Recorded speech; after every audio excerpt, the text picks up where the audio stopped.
In a room of seasoned airmen, the highest-ranking officer calls the shots. Ladies and gentlemen, General Miller. Take your seats, please. And this meeting can't start until one woman arrives at the head of the table. This is just an amazing effort. It's getting after the National Defense Strategy, our compete, deter, and win. But General Maryanne Miller will tell you the men and women of the Air Force share a common thread. It's never about us. It's always about them. And when we can take every step that we make in life, feeling that in our heart, then we've got it right. Well, humility is a part of that. I tell my young airmen, you know, we're all the same. Her career spans nearly 4 decades. Joining the Air Force in 1981, she soared as a pilot, became the first female Chief of Air Force Reserve, and is now the only female 4-star general serving in the military. And holding that title, what does that mean to you? I view it from the eyes of a young girl looking up at me. I want them to see someone who's convicted to get it right, who really understands what it means to be a great airman and to be a great leader. As General Miller rose up the ranks, the responsibilities followed. We have airplanes taking off every 3 minutes, every day of every year.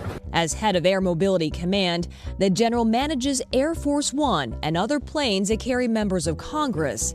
She also supports missions during wars and natural disasters and oversees a $15 billion budget. And when crisis strikes, she turns to God for guidance and renewal. You know, my whole life is giving and serving those around me, serving the mission and the airmen. And so I fill back up with prayer and contemplation, and it's wonderful. A lot of people, when they meet you, they're like, wow, you are really down to earth. Where do you think that comes from? I think connecting with people. And I tell our young airmen, you know, you really need to be good at what you do, and you really need to be a good person. I spend a lot of time on their heart. You can be a technical expert all day, but when that goes away, who are you? It's what you have inside. And inside General Miller is an everlasting call for duty. She heard it again 18 years ago, when on the verge of retirement. Tuesday, September 11th, changed the world for me. And by that Friday, I had called the Air Force Reserve and said, pull my retirement paperwork, I'm going to stay. Here we go! Unwavering in her pledge. On base, she stops each day, no matter what she's doing, to honor those who paved a way for our freedoms. And she keeps a self-written reminder with her always. This is the hat that I wear, and then I keep a prayer.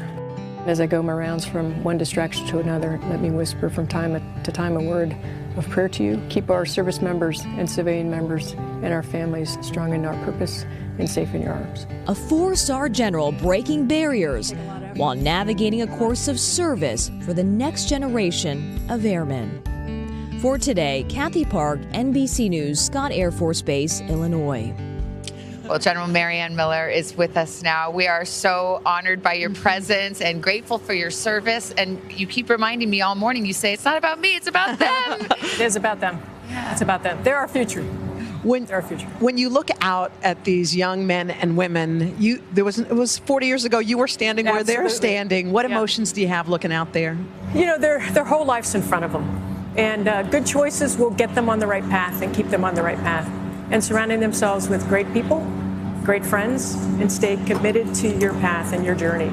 And remember humility. That's the strength that you have within you. Speaking of great people, they have great people here. Their families are joining us, right? They're right there on the side. So we want to give the parents a shout out too. Yes. And they're about to start their life of service. You've had such an incredible life of service. What do you think is the biggest lesson you've drawn after all of these years? You know, I think, you know, we can do the mission every day. We can have the best equipment in the world. We can be trained and equipped to do our job every single day. But at the end of it, it comes down to the human in the loop. And the human has got to be, these airmen have got to be the best that they can possibly be. And we're going to train them in equipment to do their mission. But when that goes away, as I said before, at the end of the day, it's what's in your heart. It's what's inside. That's what continues, right? So connect with each other, serve each other. Life is about service. Life is about service.